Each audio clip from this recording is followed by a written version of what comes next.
Fire and Brimstone. That's what we living up in all along the West Coast right now. That real fire and brimstone. And now, uh, here's the song. Well, I'm making up a song 'cause I forgot to think of one to sing to you. But here's one now. It's smoke and mirrors time. Okay, that's enough of that bullshit. Now, here they are, your inveterable host, Carlos Kareem Wyndham. Hey, everybody, it is 4:20. Let's do what we came here to do, and then we'll get into some things.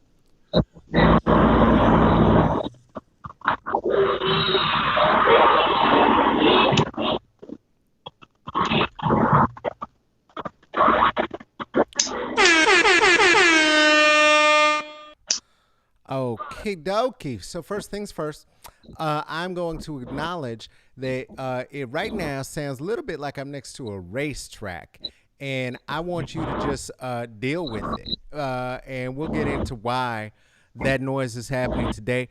I also want to acknowledge that the echo from today is not as present, and we're going to hope that it stays going, and that it was irritating shit. So maybe the episode right before this is not one that you want to watch all the way to the end. Sorry about that. Hey, check this out though. Coming up tomorrow, and you can tell either I'm doing ventriloquism or I'm not alone.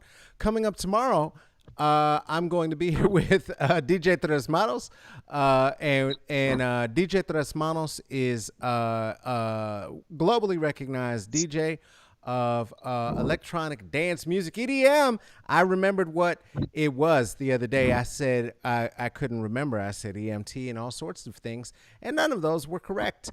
I have known Tres Manos since he had a government name, and got to watch this particular DJ get burnt.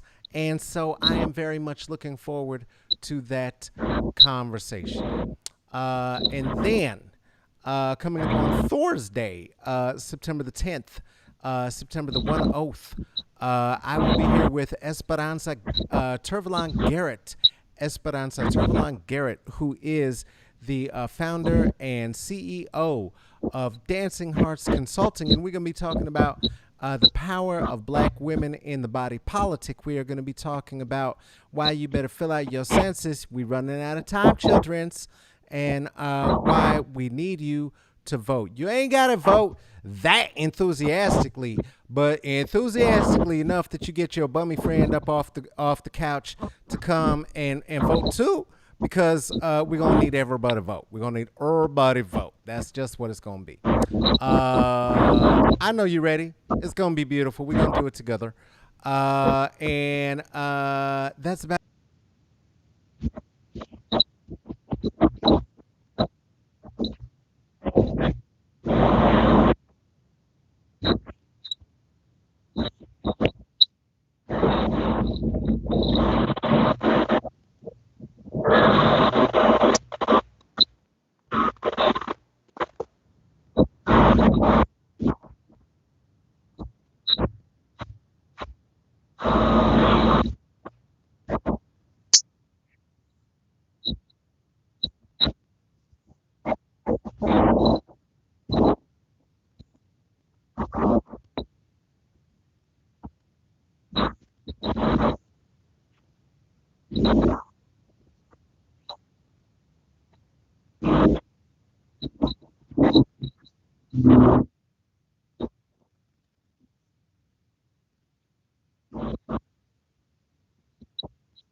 You're going in and out now. I was hearing you just fine before. Now you're going out You in were and hearing out. me. You were hearing me before. Now I'm in and out. Okay. So Now you're perfect. You're now I'm perfect perfect. again. Okay, Naima, I see you out there with the question about it. How we doing? How's the sound now? How you feeling? Any other viewers, let me know because that was very confusing for everybody for a second. I don't know exactly what happened to the sound. The sky's on fire, and I'm sure that it is what's happening with all of our technologies is not because of that. I don't know if everybody remembers, but the whole planet tilted about 15 degrees off of its axis about a year and a half ago. So that we're here at this point now, and it's happening. What's happening? It's not cute. It's not cute. Thank you, Naima. She says we're perfect. They say we're perfect. I'm not gonna make no presumptions. Um, it is a happy Labor Day, I suppose, to you. Very quickly before our first guest comes on, our first guest, like I have a whole bunch of guests sitting someplace. It's some bullshit. Sound like an asshole, presumptuous, pretend bullshit. Before we sit down with our guest about talking about all the things we're going to talk about, just want to say real quickly that happy day off to all of the essential workers who are able to have a day off, and happy bullshit holiday to the United States.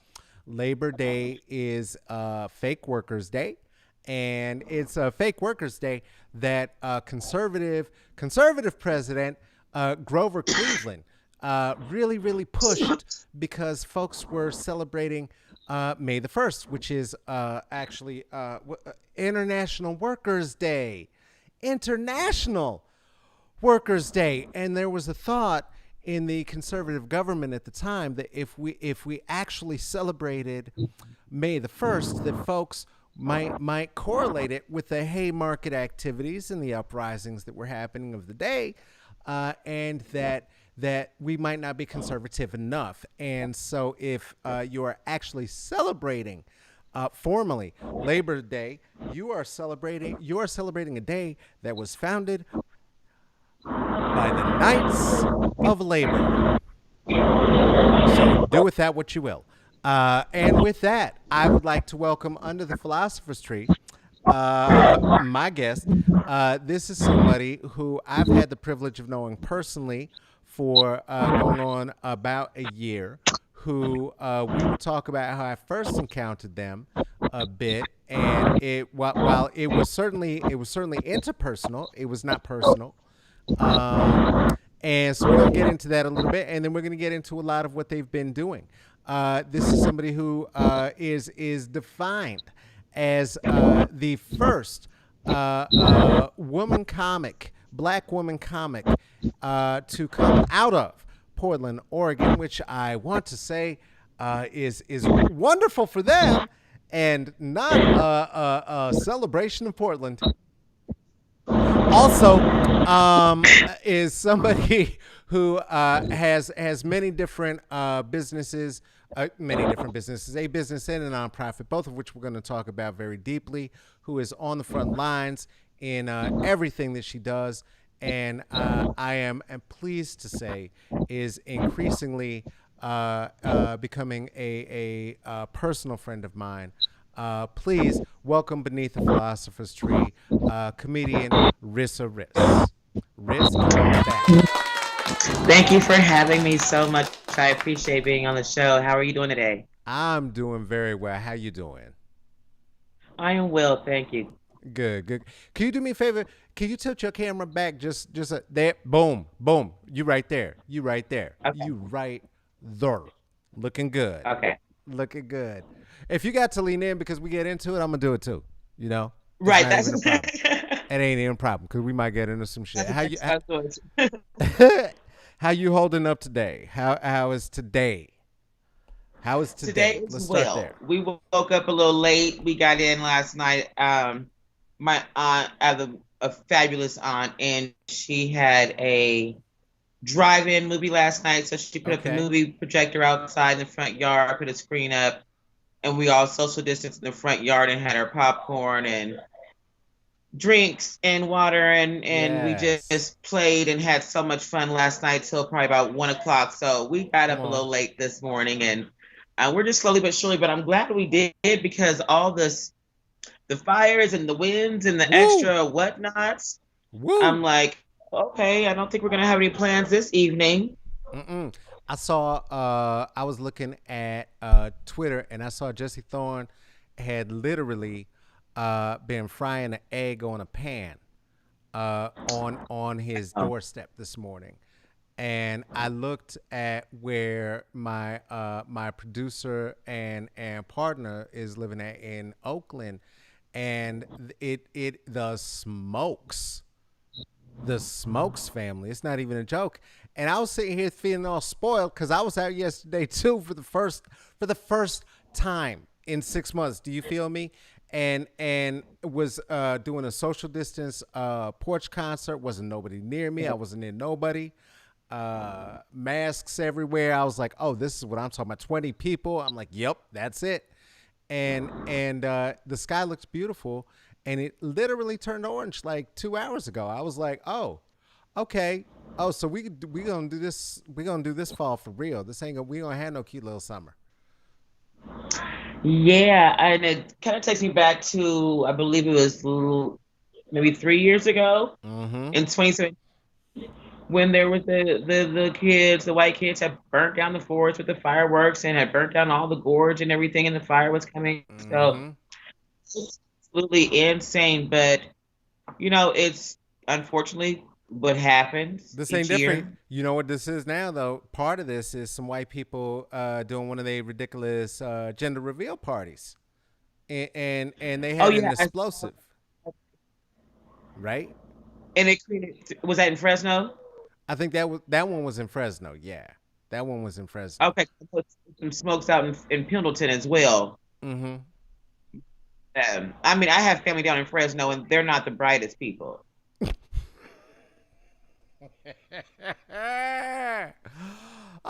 They're not Oh, even bright skinned. oh my goodness. Oh my goodness. Okay, so that's gonna get me to the how I had met you. I talked about this with Court. Uh because the very, very, very first time I saw you, I was on the and I always forget what is it? Badass sisters kicking your ass. What is the thing called that she Oh, be doing for the ladies run festival? mother. Ladies run this The mother. ladies run mother. It was, Hmm. and I was sat in the audience with my friend Kelly, and you were riffing, and you were destroying me. I was absolutely creased, and every time I would stop to catch my breath and take a little sip of my drink, you would fuck with me again. And I made the mistake. I sat in the second row, so that's on me. That's on me. That's on Oh, me. was this at the L? This was at the Elks. I was the motherfucker that you Oh, was messing with in the front at the Elks. right, and the young ladies had the food, had brought their own food in. Yes. Oh, Yes. that was a good. Yes, it was. Yes, it was. I was your victim. I was one of your victims. And They take front seat. oh my god. Hey, listen, I know what I was doing. I know the risks. I know the risks. It was so hilarious. It was so hilarious. And then having the opportunity to actually share a stage with you, that for me was like, oh, holy shit! Wait a minute, this is the motherfucker who had me laughing now. Okay, all right, Thank, okay, hold on. Let me set my game up. Let me set my game up. thank you, Oh, come on, Riss. thank Yeah, you. it's that's real talk. That's real talk. So, how long have you been making people laugh for? I started doing comedy when I started doing stand up. I've been having people laugh. I guess basically my whole life. Not to say I'm all cliche, but it Okay. has never been on purpose, except for my father. My father was like, he's so super corny. I could get him with the same thing every day, right? And to this day, I love to just make him laugh, because Uh he's huh. even my friends like to make him laugh because he's just a ridiculous laugher. But it was a way to kind of get myself out of trouble when I was younger with my parents, a defense mechanism. Uh huh. And then I really didn't start. I was like in my mid 20s. It was crazy. I call her my white mama Rose. She one of them badass white moms that she'll cuss you out and let you have it. So she came to my parents' house one day and was literally knocking on the door, getting your ass in the car. I've been driving around all day trying to find something for you and Jared to do. I'm tired of you guys sitting around wasting your talent. Because her son was an amazing artist and claymation, like back in the day with the PJs, Oh yeah, yeah, Will yeah, Benton yeah. Studio. That's here. So like he's really good like that. But we Okay. had just kind of gotten our ruts, like in our 20s, we're like getting in our ruts, and we would just go and real life, we just be out here in the mountains, smoking weed, shooting guns, and just wasting our time, bullshitting, like she said. And so she came in, she already had him in the car, came and picked me up at my parents' house, cussed me out, put me in the car. I'm tired of y'all fucking around and wasting your talent. I've been driving around all day downtown, and I talked to some guy named Mustard Man. You guys are going to go here and do this open mic. And she dropped us off on the street and smashed off. We had to call our homeboy for a ride. Like, look, Rose just dropped us off at the bar and told us to go inside and tell some jokes. Wow. And we went in, and we all got on stage that night. We all got on stage that night. My homeboy Jared, he did it a couple more times. My homeboy Greg, he didn't really mess with it. And then it just kind of stuck for me. It was just, it was a way for me just to get things off my chest. And people laughed at it. And I kind of always knew I was funny. I would always play around in the back of church and act stupid. Me and my sister had did what is called a podcast. We had did that like in '88 on some freaking cassette tapes Right. upstairs, just Right. around. Yup. And I just kind of stuck with it. I like the ability to just kind of get shit off my chest. I like making people laugh. I like being able to relate to people and people Yeah. relating to me. It made me feel like less of an asshole for all the Mm. stuff that I would bitch and moan about. Why you felt like an And asshole? it's Why you felt like an asshole for real? Why you felt like an asshole? I have a tolerance level of patience that is only for my child and other children. Mm. So adults act in an irresponsible or unsavory form. I'm not putting up with the shit. You getting cussed out, get out of my face. I ain't got to explain nothing to you. You don't need to explain yourself to me. I'm not doing it. Like I said the other night, I've been nursing white folks since I was 10 years old. They off the titty now, honey. You getting cussed the fuck out. You ain't getting nursed no more. I teach y'all humans since I was in the fifth grade. Since I started interacting with y'all solely. But I just have a very zero tolerance. So I just, I consider myself a polite asshole. I'm Okay. very kind. I'm very generous. But just don't go out your way to fuck with me. Right. Right. That's So you that's said just you've been around like, white kids like that since the fifth grade. What was going on in the fifth grade? How you ended up around a bunch of, and I'm asking this from a perspective. Not there's no judgment at all. I of grew up course. around them. Right. So for me, as a Jane Goodall of white people, do you know what I'm saying? I know their languages, all the things. Do you know? I know there's a shared there's a shared code that is spoken when a person who is as Forrest Whitaker might say black uh, experiences growing up amongst the whites. What how did you find yourself there? Well, my parents, I was born here. We lived out in North Portland. My parents have always been entrepreneurs, whatnot, and very civil rights watchers and peoples. And, come watch OPB. We're like 6 years old watching Medgar Evers get killed. Eso. And so we lived in North Portland, Northeast Portland most of my childhood. I moved to Texas, East Texas, then moved back Okay. when I was about six. But when I was in the fifth grade, a lot of shit started going down in Northeast Portland. Like the gang activity started getting real high. Um, Drug selling, just some violent shit. And then my sister was just happened to be like mistaken my identity on some weird shit one day. Then like the next day, a car like drove on top of her. So it was just some weird ass shit. Somebody was like, "Fuck it, we out of here." I'm moving my kids to the country. A car drove So on top of her um, like the white people are driving over people in the street now. black it was some trifling ass black people teaching somebody how to drive, and and they hit her accidentally and ended up driving over her. Okay, So so like she was like it literally, wasn't so it wasn't like them at all. It was an actual accident. yeah, it was an actual accident. Okay, And all so right. my dad was just like, I got to get my kids out of the city. We got to go back to the country, like what he's used to. Yeah, So we yeah. moved out to Childhood, which was the furthest place at that time that he could find for us to live at, where my mother could still commute and shit back to work. So Oregon is already white. Portland is already saturated in white, but the Northeast Listen, Portland area was a little bit more condensed for it Black sure people. was. It sure was. Yeah, keyword was. So we moved out here like in 88, 89. And I mean, there wasn't even no Mexicans out here. There was maybe two other Black people that lived out here. And actually there was four. It was two families because one family had a set of twins, Mm-hmm. daughters, and they had a sister who we went to school together, and they went to church in Northeast Portland, and that's how I knew them from church. Okay. So out here, and it was just saturated in whiteness. But I was already, thank God, instilled with so much Blackness by the age I was 10 that the white folks really didn't fret me. They would Mm-hmm. say there was microaggressions, which I didn't know at the age of 10 they were microaggressions, but they would say things like, Mm-hmm. "Oh, you read well. You should do like one of those English to like Spanish tapes and." Shit like that, and ask me questions, and I would, as a child, I would just answer them like, "What the fuck is wrong with you? Don't y'all understand?" Right. But that's their parents' fault.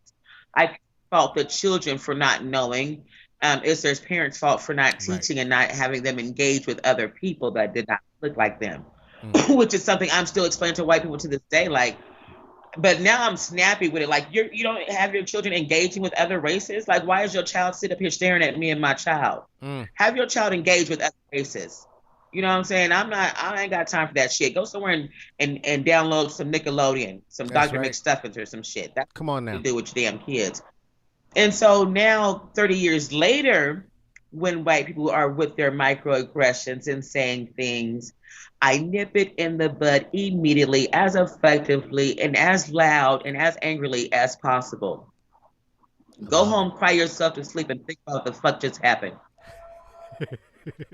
That's You said from the south, like your daddy was used to. Where's your daddy from in the south?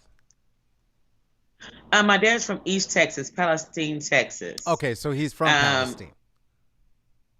yeah, he's from Palestine, Texas, Okay. born down there and moved to Fresno as a like late in his teens, and then he moved up here like early 20s and stuff. Okay. And then my mom is from Tupelo, Louisiana, and she moved up here in her late teens, and with behind her sisters, like a couple of her sisters and brothers had moved up here and stuff, and she Mm-hmm. pretty much was the few that stayed. Yeah. So they were very. My dad was very always. Everything was race. Based with my dad, these white Yeah. folks is like this. They gonna do you like that, and which I appreciate, because what he did not tell me is the Black folks is like this. The Black folks gonna do you like that. So I grew up thinking all my skin folks was my kin folks, and now Listen. to this day, see, I can spot what I just made this post the other day. A poser. Mm. And see, the Listen. white folks do that, posers. The white folks used to dress up like they were the surfers and the skaters, and they really weren't. They did not have That the Valley talent. And the Girl, white that folks, Valley Girl shit they was talking. yeah, yeah, and they really didn't have the money or the bags or the weaves to back it up. So that was that Mm-mm. poser shit. So now I'm unfortunately deciphering and using my discernment through my own people to find the posers and the infiltrators and those that are, get your hand out my pocket type of motherfuckers that you Listen. Listen. got to. Gotta weed them out. But yeah, you got to weed them out. So my parents being from the South, I will say a lot of that helped me as a child. Plus, I was just telling my friend Dietra this, her mother, Miss Vanita Myrick, and there's another one of my friends' mom, Antoinette Edwards. They were so blackety black, black, black when I was a kid that it was like they was like my own little Africas. Like, I'd walk up in my homegirl, Dietra, and then they lived like one door next from us. And I mean, we was in America all day long, but you walk up at Miss Myrick's house, it's black power fists, it's wooden cones, it's scents and oils, and we didn't know what that shit was when we was growing up. It just didn't smell right, but it was all them crystals and shit that we didn't know nothing about. but she was so connected to the ancestors, and we was just kind of like, as kids we didn't know, but we was still I was still like absorbing it. And the Yeah. same thing with Miss Antoinette Edwards. To this day, you know, you catch her, she got a mohawk on and a dashiki, honey, she's in it. And so seeing all that blackness as a child, um I would say no, seeing all that Afrocentric blackness Come as a on. child, Come on. because my parents showed me civil rights blackness. Come on. They showed me that. But those two women showed me my Afrocentric blackness. And then I was bomb enough. I was so blessed. First grade, I had Mrs. Hopetep, an African teacher. We used to be drumming and playing with kabasises or whatever, however you call them, honey, and stocks, stones and everything when we were younger. And then fourth grade, after I got expelled from Humboldt in the third grade, I went to fourth grade, and then I was blessed to have Miss Rolia Manyonga um, as my teacher, and she was straight up out of Liberia, Africa. Like she's first Oh shit. generation, you know, and she would do African dance and everything that she had us in, and I mean, she was teaching us French and geometry in the fourth grade. So I was like, by the time I got out here, like God had already prepared me for all that. I was like so black and so already instilled within me of who I was, Right. that their whiteness could not penetrate me. It could not make me feel bad. It could not tear me down. Ooh. You know, and I was thankful for that. And I didn't even know I had that strength back then or all that, you know, basically until I'm saying it out loud now. Yeah. Yeah. Yeah. But I think that's what we all need to instill in our children. We cannot leave it up to anyone else. My son, if it's all white, it's weird to him.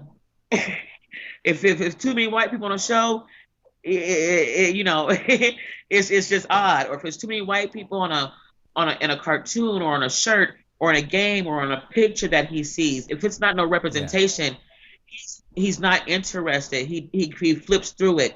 We were a friend had gave us some books the other day, and he's only 6, so he can't read that well. He can read a little bit, but all the books that have black kids on them, he's like, okay, I want this one, I want this one, I want this one. And then he kind of went through the other books and was kind of like looking at the pictures and trying to figure out what they were about to see if he wanted them and stuff. He was like, oh, I can give this one to Gaga, I can give this one to somebody else. But all the black books he skimmed off top, like right, Hell like, and I yes. love that. And I don't press blackness on my son. I have it around him. We didn't have that much representation back then. The representation we had was on Right. OPB. Right. But now Right. there's a lot more representation on the Netflix and on the Hulu and in games and on clothes and stuff. And then I create our own clothes, you know, so he walks around his own clothes on saying no, that his black is infinite. And he knows what infinity means, my son, because he uses it like I love you, Yeah. infinity amount. So he Yeah. knows what infinity means and he knows what his infinite is. So I'm just thankful for that. And it just helped me because back to my white people, I got my solid 20 white folks. Okay. They've been my Okay. same good white folks since the 90s Okay. 20 is from 20 high is a school. lot. 20 is a lot. So tell Yes. how what is the qualifier? What is the litmus test to get all the way The up to fact, 20? What how do you get in that club? For you. the fact Because it's that different for everybody, for right? It's them, different for for everybody. me, I would say this, the fact that in their 14, 15, 16-year-old minds, they they knew that black was okay. They knew that no matter where they grew up on their, you know, a lot of them grew up on these, you know, a lot of my white friends are very white. And so the same voice that they had then when it could have been exciting because there was black kids at the new school Mm, is the same voice they have now. okay. It's only stronger and bigger. And I'll be sitting up there like, hey, y'all gotta calm down on y'all people. Like y'all be sitting y'all, you know, they go in and they do exactly what they're supposed to do. They're calling out the racism, they're calling out the There it is. microaggressions, they're calling out the shit that they was doing. I would say I had a couple friends, I won't say his name, the things that they was doing maybe with their fist then, There it is. because they didn't know how to articulate. They're articulating with their words now, and they're Okay. saying with their words. And so it's like this the same person that, you know, when Jerseys was out and Jinko Big Pants was out, they was wearing that, and you could say it was emulating the black style. Mm-hmm. But these are the Mm-hmm. same ones. And homeboy Jason, till this day, he's a sneaker fucking head. It's so embarrassing to me. I'll be like, oh my god, stop it. I ain't about to give you no card now, not for no damn sneakers. But that's just who he is. It's who he's been since he was 15, and now he's 43. And so Right. I know that those people that are solid, they're not wavering. And the fact that some of them I have just discovered again, and they're not just using it because I'm on their Facebook page. This is Right. who they've been this whole time. They're just older, more wiser, and more able to articulate it versus just getting mad and fighting people, Yeah. or joining our. We had a race riot in high school, Mm. and the same people that was on our side are the same people that are on my Facebook page now. There it So, is. I mean, it's just, and it's not, they don't try. They are white people. They still do white stuff. They act white. None of them use hair grease. Right. None of them use ADE. I You know, agree. my white folks don't, they ain't grew up in the North. They not Yeah. them kind of white folks. Where I grew up Okay. in the Northeast, I grew up in the Columbia Villa. So they're not that. My white people are from Sandy. They have big pools and trucks that are Okay. lifted, but they're not no flag waving big Right. truck drivers. They're still very white, and That's white. that's what I That's want. white. White fans. Yeah. I don't want a white home girl. I want a white friend because that white home girl's gonna always be trying and thinking, oh, well, I'll bring the greens to the cookout. Bitch, I like coleslaw. I don't really, but that's what I would say. Oh, just to But shut it down. Just to shut it down. yeah, Yeah. I don't No, need when that. when I was in junior high, when people would ask me, I was on the track team, but people would ask me, "What do you play?" And if a white person asked me that shit, I was like, second viola, Right. Or no second viola. game. Yeah. No, we shutting this down. We shutting this down. No, absolutely not. You say you got Yeah. kicked out of school in third grade. How come you got kicked out of school in third grade? What happened? How white was that teacher? What the Um, fuck they did? What they did? What they did to I, you? Miss Pat Brown, honey, who had a wide, flat ass and who was most likely a lesbian because of her haircut and her outfits back in those days. Right when it was on disguise when it wasn't cool. Remember that when Well, see, everybody when had they to had, be on the low low and you had to keep it like all you could tell the yeah, teachers now, right? But when we were yeah, young, right, there was rules to this shit. There was rules to this shit. It was a dangerous time. So there was an outfit that is being described. So please, young people, I'm gonna say it because there's some young people watching too. I need them to understand that when we talking about that, look, this is not homophobia, motherfucker. Okay, there was a very specific outfit, right. especially the teachers, Safe, a Mrs. safe Hewitt, outfit. Mrs. Hewitt, Miss Bittinger. Okay, A so safe go outfit ahead. that I could wear as a professional Boom. Okay, and so who what as a you were woman that saying? Go says, I ahead. want to wear. Right, right, So right. Miss Brown was horrible. She was absolutely horrible. So I had wrote on the far bathrooms that Miss Brown was a big fat pig, Boom. and I lied about it. So they expelled me. But they had took me through all. They said they had did a handwriting analysis on all the spelling tests in third grade. I'm so glad Humboldt is shut down now. And I'm so sorry that Kairos PDX has to live with the horrible spirit of Humboldt school. That's probably why all that bad shit is happening to them. But they expelled me for that. And it was the best thing ever because I hated Humboldt. They had predators in there. There was Sit this back an inch. one Sit dude back that one used inch. to Sit work. back 1 inch. Sit back 1 inch. Sit back 1 inch for me so we can see the top of your head while you're talking. Oh, okay. I Right was there. leaning in. I know But they you were. had in there that came off as predators and creeps. And so that whole school was just, I believe, a real vile place. So we went over to, that's why I went to Woodlawn. And that was the best ever, fourth and fifth grade. And for fourth grade, I had Miss Mayong. In fifth grade, I had Mr. Purcell and Miss Usher, who was a lesbian teacher. And she was just wonderful. Because I was a little lesbian when I was growing up. And Mm. so I just loved Miss Usher, her mullet and her flat button-up shirt and flat pants that she wore and her sensible shoes. And I loved it. And then it was a great that was a great school. I loved Woodlawn, and to this day it's still standing. It's a great school. But I had a wonderful childhood growing up. I mean, I believe it built me for everything I had. I would have to mention my church because they were a great part of my childhood as well. I know a lot of Mm-hmm. people have church aura. Um, and I could have had some church scars if I would have let them give them to me. But honey, I was I've been wayward for a long time. And I'm gonna read you anywhere, honey. I'll read you in the hallway, in the Okay. vestibule, honey, on the stairs, honey, out in the street. I'm gonna read you anywhere, honey, at Listen, school, at work, at church. I don't care, honey. The Lord didn't have sent people up in the church. Don't read them, honey. listen. But I thank God because of that. I don't have church scars. But and I might just maybe I won't say that my pastor's daughters favor me, but I will definitely say that they have blessed me, especially in comedy. Yes. They've allowed me to utilize things in the church that they probably should, they probably real life shouldn't have because I just be like, can I use that podium, honey, or can I use a church choir robe? I got to do something at this summer, and they be like, yeah, girl, go ahead, and I'm like, oh, for real. But it's their support that just sits with me because I know they could say, well, that's a blessed item. You can't take that out of the church and be taking it somewhere else where we don't know where Right. the Right. spirits may, like seriously. But they know that I believe they trust me well enough to know that I'm not going to have things in a harm way or do things in a bad way. Plus, it was something I was doing at their cousin's church. So it was real good. But I just want to say that they've always supported me in comedy and as a child as well. Mm. That helped to groom me as well. And everything that I've done. So I'm just thankful. I know I'm rambling. I'm just thankful. No, that's a blessing. That's a blessing. Thankfully. What church is that? That was it's Greater Solid Rock. It's on 17th and Deacon. It's GSR.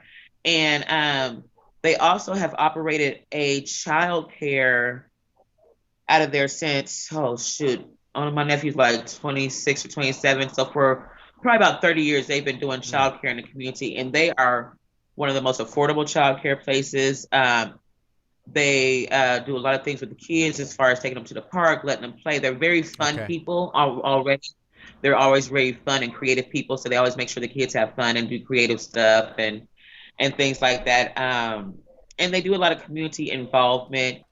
They I like to say that I don't know if I should say, but growing up we used to do these heaven or hell parties. Like we couldn't celebrate Halloween, so we had heaven or hell parties. Yep. Now they're more. I think they've broken away from that Kojic mentality, and they're more community. So they will have like we have like they have like really live Halloween parties now. But it's for the community. It's not like this is church and you got to get saved and you got to get baptized and Right. Right. before you come to the apples and walnuts and shit. It'd be like they have caramel apple nachos and they have, like big old bags of candy so the kids don't have to go out trick or treating. They have fruits and water and I mean it just be really, really nice. And so they put on for the community, they put on for the families, and so that the families feel more family oriented and more community oriented because when we were growing up, it was like it got to be about church or it can't be about it. And I Right. think that makes a lot of people stray away from church.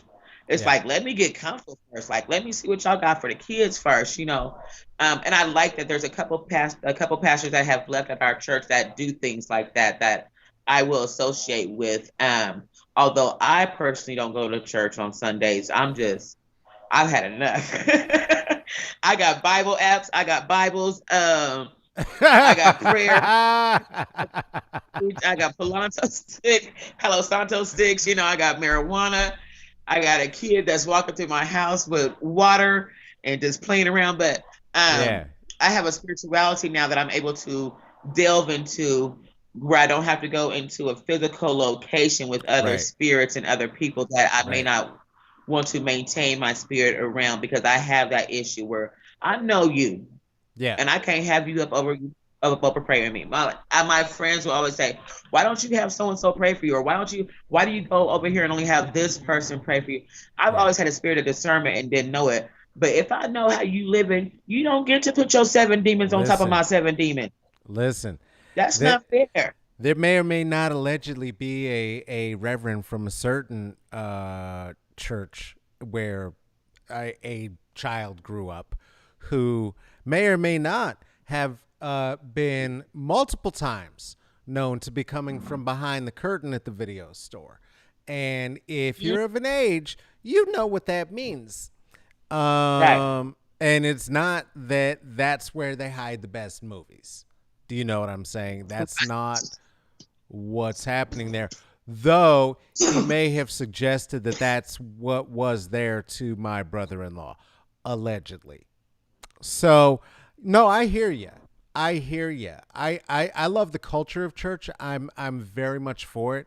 What you're talking about for me is the representation of black spirituality, right? Which we also talked about when I was here with Ibutoke, because it's for me, have spirit will travel, right? Go where you got to go, but make sure that your soul Right. is in some fashion or the next being replenished, especially Right. as a black person, right? Double up as Yeah. a black woman, femme, trans person, because this world is out to get y'all. It don't love y'all like that. It don't love y'all like that. And y'all just be loving on us and taking such good care and doing all the things, and motherfuckers be acting like they ain't got no good sense. When I tell you, every time I acknowledge a black man and smile at him and he averts his eyes because he's with a white woman, I want to say, fuck you, honey. I've been on my Roxy Roker shit, you punk dog bitch, but I'm not going to give him that because he don't even know who Roxy Roker is with his late ass. I'm glad that white woman got you. Filter you out, honey. Please come get several more, honey. Come get them all. Okay, well, if we're doing this shit, listen, we see y'all with your fucking hairline out the gate. Okay, you give yourself away, Tay Diggs. You give yourself away, Tiger I'm, Woods. You give yourself I'm trying to away. be I'm trying to be your ally and be your compass and say, hey, I love you and your couple. I love your interracial relationship. I support you. I'm your friend, but you so guilty in your heart that you don't want me to see your eyes. Man, brother, I'm trying to give you a visual hug and say that's good for you. It's okay. It's the year of Marty McFly Jr. It's okay to date a white woman. Get you It's some okay to date love. a white woman.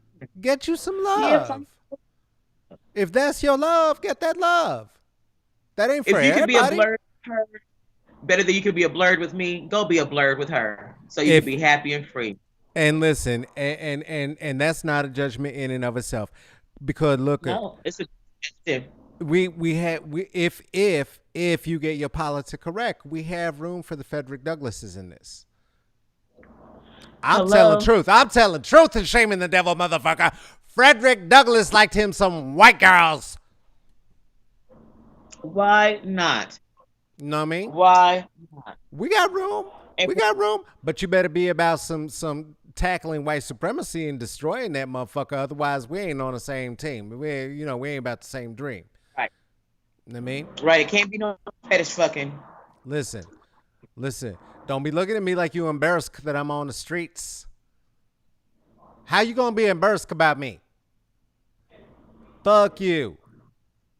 I hear you. That's what I they hear you. did. I love it. They sure do. They sure. There was this boy at university.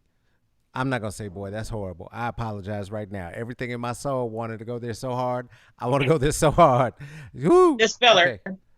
Ah, there was this young man at university. Very, very chocolatey, beautiful fellow. I'm saying, like, this dude, like, and then he had this thing of grease that he would put in his hair that would make it sort of straightish, and he would be there with his white friends and would very intentionally and overtly try to ignore my ass. And I was a known quantity in the area for disturbing white people, but as Uh huh. equal, right, for embracing black folks and for embracing queer folks, as this gentleman clearly was. Okay, I'm talking, and again, I'm not discriminating. I'm talking. It was 92, 3, and this brother had on the 5-inch shorts. Okay, the 5-inch short Oh, in jogging short. '93. Yeah, yeah, yeah. Oh, if right, but it was real Oh, two material, like basketball. corduroy. You know what I'm saying? It was actual. The inseam was just little. Oh, Walking okay. around in it like OP shorts. You know what I'm saying? Preppy shit, right? and was one Yeah. of them who was like exactly what you're talking about. Like, listen, I don't know what you're doing and what you about, but we can't be about this. We can't be about this. One of our viewers, Raven Irregular, said them Larry Birds. Yep, them kind of shorts. It was them kind of shorts. It was real Yes, the cute. 70 basketball shorts. Yeah. The short shorts, the Dr. J's, the Dr. J from back in the day, Yeah. right? Except When basketball was worth watching. right. When it wasn't like looking at something, some pickup. I'm giving the people you on tour right now because when you walk in and I'm on the half screen, I don't know which one of us is going to disorient them more. But this is some real Spike Lee shit that you're giving them right now. You serving it. Okay, yeah, I just had to go check on my pinto beans and make sure they weren't sticking and still had enough water in them. Then I had to step on the deck and turn my meat over because I was doing a half a slab of ribs and a little piece of tri-tip. So, Listen, this real life. This real life. So that was another thing I want to ask you about because you in particular be putting up plates and just making me angry as shit. Are you doing all of that cooking? And please tilt your camera up just 1 more inch. I want to see the top of your beautiful head. Are you doing all of that cooking? most part, if it's on a plate, for the most part, I do 90% of my cooking. Sometimes if it's in a to-go plate, there's a few places that I mess with. Like I have some Cambodian friends. They have a Okay. wonderful first generation, very authentic Cambodian restaurant on 82nd called Mekong Bistro. And I just got a pan of ginger and garlic crab from them last week, and that was amazing. Mm, There's a Vera James kitchen that I always go to on like 162nd and Division. okay. Great ribs, great barbecue chicken, and the fried fish. Oh my gosh! So See. I'll go there, but I eat out here and there. I try some beer tacos. I used to do a lot before my son, and then we kind of slowed down. Then he kind of got into the whole restaurant thing too. So we started kind of doing a little bit more. But then COVID hit, so I really slowed down. But now Listen. that people are practicing the PPE that they should have been doing Mm, previously to this, mm. I go to a few places now. But I like good food. I will say this: when I support people and I share, I do it out of my heart. I do it because I want to share it, but the perks and the benefits of me sharing is always so nice. I will say that if you support people, they will always sew back into you, and that's not Yeah. why I do it. I just because it's out of me because I support people who I don't even know. Right. But I would say that one thing about that, people always have a tendency to give back to me in one way or not, and I'm never ever looking for it, and I Yeah. always try to give it back. I always say, no, that's not what I came here for. I have cash in hand. I have my debit card in hand. And they'll say, well, but you were doing this and you did that. And we saw that you did this and we appreciate that. And Oh. so I'm like, okay, be rude. So, thank you very much. So, I love it. That's another reason Yeah. why I go to, because I come like, damn, this. Yeah. No, listen. You're doing some things. You're doing some things, and it's an inspiration, I think, for folks, including myself, right, to remember that cooking and nourishing our bodies and taking care of ourselves is part of what's necessary for us to survive this, right? Because again, Mhm. the world is not feeding us, right? The world is not going to take care of us, and we got to be the ones to take care of ourselves. And this is, the cooking of, for me, the black and brown women in my life who taught me how you stretch meals, how to make everything delicious. Spices, it's not a big secret, people. What is wrong with y'all? And it continues to be an inspiration. So please keep posting, even though I get a little upset that I don't have a plate of whatever it is. And it stimulates the economy. I love to go and be able to spend money with my friends and know that I'm not going to say I'm keeping their business open, but knowing that this can go towards something, Yeah. whether it's buying more seasonings, buying more produce, whether it's towards a bottle of liquor that they, need to replenish, or just anything. And then it's another way for me to tip them and be gratuitous and to give them that too. Even just last weekend, I went out to a bar to meet a friend. She was buying some shirts, a friend from high school. So she just gave me $60 for, I want to say, $55 worth of shirts. Mm. So then I go to pay for my lunch. My lunch is like 30 something dollars. She's like, no, cancel that card. Cancel the whole thing. I'm like, you're not gonna sit up here and spend $90 in 90 minutes of seeing me. That's preposterous. She's like, no, you're not gonna do it. I'm like, well, I've got to tip the guy out. She goes, I don't know what to tell you. The card is already canceled. The transaction's canceled. You can't do anything. So the money that she gave me, luckily enough, because I never have cash, I was like, boom, Right. let me tip this guy out $20. So I Boom. tipped the waiter out $20, and he was like, he just looked. I'm like, bro, I had a whole $30 tab. Yeah. It would be less human of me not. Plus, he had $20 service. Yeah. He brought me out a whole flight of sample of IPAs for me to try. Braden ate a slider and needed an extra bun for the rest of his meat. They brought him out an extra bun. I mean, the service was just really good. Yeah. And so, and it was light in there, you know. And I know that in this business, I've worked in food. I used to work at Round Table when my son was first born. Mm-hmm. I wanted just the easiest job ever. And so I went and got a delivery job.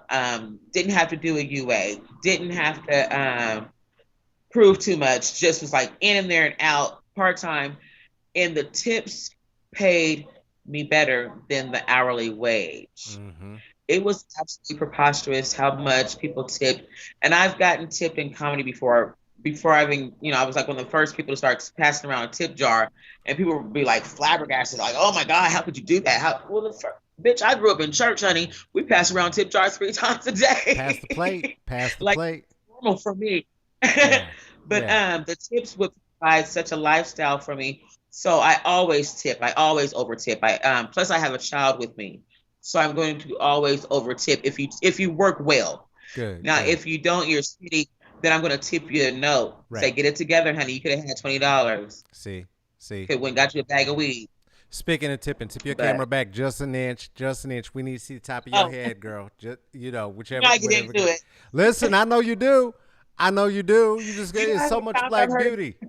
It's so much black beauty. We got to see it all. Well, thank you very much. But Yeah.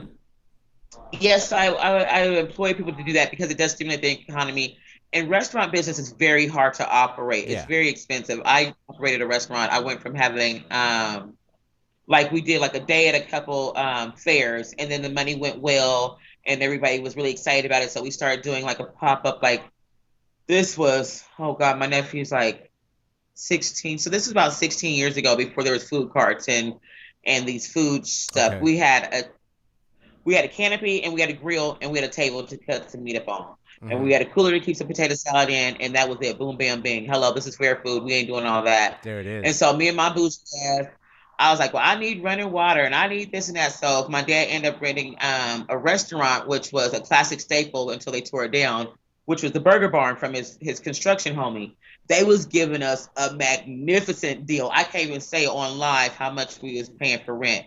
But between that and cleaning the fryer, oh, mama wasn't ready to clean no fryer. And the Ah. fryer, and then cleaning the bathrooms behind in a public place. Then Mm. oh, the fire marshal. So there was like all these other overheads I just wasn't ready for and stuff. But it was expensive, but it was fun because I had my homegirls coming in, and we would get paid. Basically, I would take out whatever we were supposed to make to cover the bills for that day. I would take it out, whatever the tickets totaled up to is how much cash I would put away. Whatever Okay. was over, I would split between my homegirls with the tips and everything. And then we, we was in the hood, so we had hood homeboys that would come through and blow sticks with us. So we never had to buy no weed. So we was always on. So my homegirls was like, "No, I'm coming to work because I know so and so gonna come through and smoke a couple blunts, right?" Yeah, there it is. So like, we was eating for free, and then it was fun because we would bring and pass on her charger. Hurry up, give my charger at the wall. Yeah. So we would make a food. We sold barbecue food. And then so we started selling chicken and fish and all that stuff and burgers. And so we would get so tired of this food that we would sneak when it got slow, we would sneak and make different food Mm-hmm. just to eat something different, like little taco bowls or chicken fried. sandwiches, and then we would always end up getting caught by one of the homies, and God. they were like, "Oh, no, no, no, we need that." So we're like, "No, it's not on the menu." They were like, "We pay whatever." So we're like, "Okay, $20, $20," thinking we're just gonna like, "No, okay, never mind, sis, we cool." They're like, "Okay, well, shoot, here go the 20, fix this up." We were like, "No." So, but it was so much fun because I had a lot of talented homegirls that could cook. They were just amazing freaking cooks. I had a friend that was actually in culinary school, and she Mhm. taught us so much about the cost of production and rolling the cost of production into the food. Because Mm. my dad's an old school country boy, so he's like, okay, if I buy a chicken for $5 and I cut it up into four pieces into four quarters, that's $20. I done made $15 off a chicken. But she's like, no, Mr. Hall, you got your charcoal, you got your packaging, Right. you got your Right. sauce, you Right. got the produce that you use to season it, and Oh. all that, and their to-go trays. Like I remember somebody asked for something to go. She was like, "Oh, it's gonna be 50 cents for a to-go plate." And I was like, "Girl," she was like, "Didn't you pay $13 for them 100?" I was like, "Yeah." She's like, "Well, if you divide it up by then," I was like, "Oh, okay." Well, All she's a right. she's a whole gang member too in real life, so I'm gonna let. All She right. said, "Pay the 50, pay the 50, fam." But All right. they my friends taught me so much, and I love that they worked with me and supported me, and we built something. And I remember my friend was like, she had these good jobs too. She always worked really good jobs, and she was like, "Girl, I always wanted to work a deep fryer." I was like, "What?" She's like, "That's been my dream to like always like drop fries." I was like, "What kind of bitch is you?" Well, let me make your dream come true, motherfucker. Let's get this done. Yeah, everything. So we had so much fun, and we had so many stories that we created. We had there was this time where one of the hood dudes had came in, and he was off of something. He got to tripping and got to being real loud. Yeah. So me and my homegirl, we came up out there like, with some little paring knives. Like, we got a whole grill back there, brother. We will fry green tomatoes, your ass. Whistle stop. Oh Okay. shit. So there was this couple. There was a big old white burly broad and this little Right. white dude. And they were both bikers.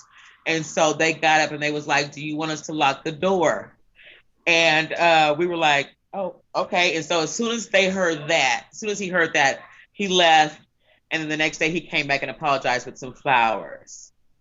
But yeah, this little biker couple was about to I don't know what was they, I guess they was gonna shake and dance with his honey. He was gonna have Listen. a That don't sounded worry real about Sons of it. Anarchy. That sounded real Sons of Anarchy right there. Right, right, right. And that was way before SOA. So we have like so many stories to tell. A lot of great stories. I had this one homeboy that used to come in. He would buy the whole cake. We would make this Oreo cake, and he would come in and buy the whole cake for $30 and piss everybody off. To the point where we were like, okay, we can't do that no more. We can't just think like, okay, yeah, we made this cake. Let's go ahead and get it out of here, because we would do a lot of by the slice stuff. But he would just come in. We had a lot of friends that would just come in and be like, at the end of the day, what y'all got left? Bag it all up. We're gonna buy whatever y'all got left. So it was great. Then we had Nice. days where would be on MLK with signs like chicken sale. We got to get rid of this chicken. We done bought this chicken. We got a couple more days on it. We got to hurry up and get this chicken and get it on out the door. Chicken on the grill. Come and get it. So there would be times where it'd be like, okay, it's very hard. It's very hard. Yeah. There'd be days where it'd be good days just it wouldn't. So I always like to when there's small businesses and my friends are trying to build up. I like to be able to take what I have and be able to give to it or at least share their business. Yeah. I had a homegirl inbox me today. She was like, "I want to send you some of my Cincy stuff." And I was like, "Okay," but I was like, "I just quit my job to homeschool, so I really can't Mm. support you like that." She's like, "No, just like and share my stuff and just push it Oh, out there." come I'm on like, now. "Thank you, I appreciate that." Which I've been doing. Period.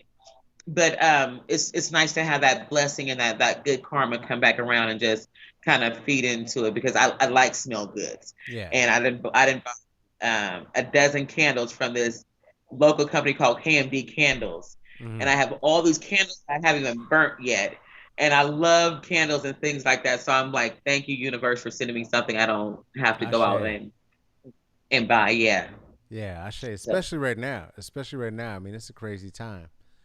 So, We just saw and heard that parenting is very active for you right now. How has that been going since COVID's? It's been very interesting because my son and I've always been a very activity mom. I'm Uh huh. activity mom. Um, we like to do science projects, art projects, but we like to also go out. Okay. So we were always going to either Wonderland or going bowling or going to the Momo Falls or going somewhere and having fun, going to the theater. I'm going to the children's theater downtown. And so and I'm a planning mom. Yeah. So I be having like all the stuff planned out, like we about to do this, boo, boo, boo. Like my son already know when he get in the car, he's like, okay, where's next? Where's next? It'd be 1 o'clock in the morning. I'm like, bro, we going home. Home is next. But so it was really, and then we had basketball, we had taekwondo, we had like all these other activities with school, sun school. So Right. we were very Right. busy people. So it was just like a culture shock, but it was also cool because my son is a tad bit more. He's got maybe a little bit more than other people have when it comes to being able to get out into nature. Mm-hmm. The park complex that we live in, we have a hiking trail right behind our parking lot. So we're able to go and do that. Oh, very clean. Good job, baby. And then my dad's friend has a nursery with a stocked lake. And so my son can go basically fishing Wow. any day he wants to go Wow. fishing. And then my parents have a nice garden. And so I have a little pool over there. But when he went to Vegas for 6 weeks with his dad, where they have like real pools, that he came back, he's like, I don't want that pool. I can't put my head under the water. I'm like, Wow. you're going to get bored. You don't want that pool. Right. But so when it came to the COVID of the less activities, we had more outdoor activities that we could do. Yeah. The hardest part was the parks. So for a while, I was sneaking him to little parks where I knew no one knew there were. Mm-hmm. And then it got to those parks started getting closed off. So that was like kind of jacked up. And then when school was out, he went to Vegas with dad, and dad and stepmom have a play structure in the backyard. Okay. And then he's Good. got siblings down there, and I had sent a little pool down there so the kids could just do something in the backyard. Nice. Um, so, and then his dad's mom has like, okay, thank you, baby, for cleaning those. His dad's mom has a pool that they were able to go to almost, I think, almost every day or so Yeah. at their convenience. So his COVID wasn't too bad. And then when we got back here, a lot of things can kind of had laxed up between myself and my friends as far as how we were social distancing. Mm-hmm. And so, oh, be careful, honey. His coach has a really spacious yard, Okay. and my aunt has a really spacious yard. So we've been able to go there and play, and he's been able to climb trees and shoot hoops at his coach's house. And then my aunt, she's got a doggone bouncy water castle slide because she's the best aunt in the whole wide world. She's been like that since I've known. And so we could go over there and like in 2 minutes they can blow it up and turn the water on, and him and all Nice. his little cousins are Oh, that in sounds good. heaven. So his COVID has not been as harsh as others. Um, I was working still, and it was kind of social distancing until people started getting more comfortable. Uh My huh. manager started coming to my cubicle a lot more. She's very sneaky, so she would just be in there. Okay. And she was going to, counted money every time she touched something. She want to lick her finger and do the paperwork like that. And it was just getting to the point where I was getting agitated in my spirit. I wasn't getting paid enough to be here, to be risking myself. School was coming up. Um, we were going to have coach do the homeschooling, but then he's got other kids, and then he just got called to school, to online school. So that was just going to be impossible being asked so much of one person. So I was just like, I'm going to have to bite the bullet. I've got this company, Black Forte Clothing, that I started, I think, in 2017 at the Mm-hmm. urge of a strange friend, to sound classy. And I was kind of like working on it, but it was just hard with a 3-year-old kid and just working part time and trying to seed it. And then and I just didn't know what to do. And so I was just Yeah. kind of back just what he was doing what he was doing. And it wasn't really working for me because I didn't have the tangibility of the equipment that he had. So he was like, just screen print. So I found a screen printing guy. And then it was just got to be too much. Yeah. Because what I was doing is I was so used to having my things customized for myself that I was extending that to my clientele. And it was just ridiculous because I couldn't do it myself. And so I couldn't keep a decent amount of inventory. So I was just like, F it. And then so I just gave a whole bunch of stuff away, like, just wear it. So then once Braden left for Vegas, I was like, you know what? I'm bored. I could tweak on this closet and like rearrange a whole bunch of stuff and like, organize and everything Right. that Right. Right. people Right. usually do. But I was like, what is something I really need to do? So I was like, let me push this clothing company. And then within the height of all that is going on, the first thing I started was um, so Black Forte is basically, I would say, a message Okay. company. It's not Okay. about fashion or being cute or being sexy or being trendy.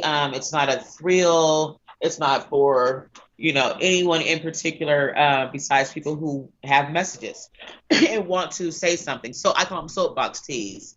So when I first started, they were just for me, and so I was wearing my hair natural, and I had an image that said "My black is beautiful," and then I made some for my son that had a power fist holding a lightning bolt that said "My black is infinite." Uh huh. And then I made some for like a couple of my homegirls because she wanted my homegirl wanted some, and I was like, "Bro, this ain't no real company, but I can have a boy print you some." And then she wanted hoodies because Shayla's just an old extra supportive person. If you think I'm Yes. supportive, extra extra girl. Oh, she's so extra. Okay. So I was like, okay, so like you ordering stuff, like like ordering stuff. So I started getting things, and he was like, "You might as well just make a company." Yeah. So So I did that. Okay, you baby, put that's that enough. t-shirt over. Show us what you got. Show us what this look like. It's our new one. So this is what the height of everything that's going on. Now that white people are back to being Quakers and back to being, how they should have been instead of acting like the way they were brought up to be in this country. This says, "I am not my forefathers. Dismantle racism." So this is for the white people, the ones that call themselves our accomplices or refer to themselves as allies. Okay. They're out there minors. This is "I am not my forefathers dismantle racism." And so as my good homeboy JD Sponberg had pointed out, he just went to the march in support of our friend Ashanti Hall. He had wore one and he said it don't even go back to his forefathers. He said, "I am not my father," because his father raised him with biases. Listen. Listen. So so Bias is such a so I nice had word for vehement racism. I like that. That's friendly. That's friendly. right. So in that nature, and it went well. So it was so wild that I created these, and then I had a couple friends like right off the bat, like, "Girl, I gotta have one." My homeboy in Pennsylvania, Big Jim, he was like, "Send it out here right now. Yeah. How do I pay you?" And then my friend Danielle, she's like, "Queen, I gotta get one. I'm coming. I don't care how you get it to me. Just give it to me." So it was actually wonderful. So I was like, okay, it was a great kickstart. So then I had to kick myself in the pants. I'm creating my website and I've Yeah. got Yeah. my Yeah. business Yeah. cards going, Okay. and so I can really like online. And so the whole thing is like I said, it's all about being able to use your voice. And so I had a lady I saw online that they were doing Alberta Street pop-ups, Mm-hmm. and they were giving spaces back to Black, Indigenous, and people of color. And so I filled out the application. I was like one of the first few to fill out the application, and I got a spot, and there was free vending spots. And so it's perfect because it's like, do I really want to put out, or can I really put out X amount of dollars to vend and not know how much I'm going to bring in? Right. Right. And so the first months were absolutely great, absolutely great. Um, and I was sitting next to the Black Resilience Fund, with that was pushed and operated by Cameron and Salome, and they did an excellent job with it. And so they had some volunteers out there selling shirts. The volunteers were white, and so I don't know Okay. if the Black people were like, "What about that?" But it was some older Black people. And so they said, "Well, sister, your shirts are $30 and their shirts are 35. You need to raise your shirts up to 35." So I said, "Yes, ma'am." and changed it because when your black aunties say do something, you don't question it. You don't say, Get well, up this on is it. what Get up you on it. just. I did it. It was a dry eraser. I had no other choice. It was very simple fix. So she came back. I said, Auntie, I changed it. They've been buying them. And so it was a blessing, and it just helped to amp up that extra $5, just helped to amp up the ante a little bit more. And white people don't have a problem, spending money and feeling like they're helping to do something because they really want to do something. They just don't know how to do it. Right. And not everybody is a chanter. Not everybody's going to go out on the front line and catch flash bombs. Like I'm in this group with my friends called Fuck 12 News. They out there, honey. They was out there giving the police the blues, honey. They out there catching everything with baseball mitts, honey, and throwing their tear gas back at the police, honey. They was letting them have it, honey, egging the police. I don't know what they was doing, but they was going in. What? Come But on now. there's there's the frontliners out there. And an older lady had bought one. She said, "This is great because I'm carrying so much gear. I can't carry a sign," Yeah. which was kind of fucked up that she carries so much protective gear that she can't even carry a peaceful Yeah. protesting sign. So she said, "My shirt can be my sign." And so, Yeah, no, it's and then dangerous my out home. there for our race traders. It's dangerous out there for our race traders. Real quick, you have a question coming in. Before you talk about the next thing, you have a question from our friend Terza, whose name I'm sure I'm Terza. butchering. I apologize. Do you have masks as well? We are getting masks. Masks are on the way. We're going to have masks that say hashtag dismantle racism, and then we'll have masks that say hashtag breaking change. So these shirts are for us. These shirts are for our kings, our queens, our brothers and our sisters. It says my ancestors are proud as fuck. Pull that back just a Breaking. little bit. There you go. Perfect. Right there. Right there. Yes. Yes. Let them see it.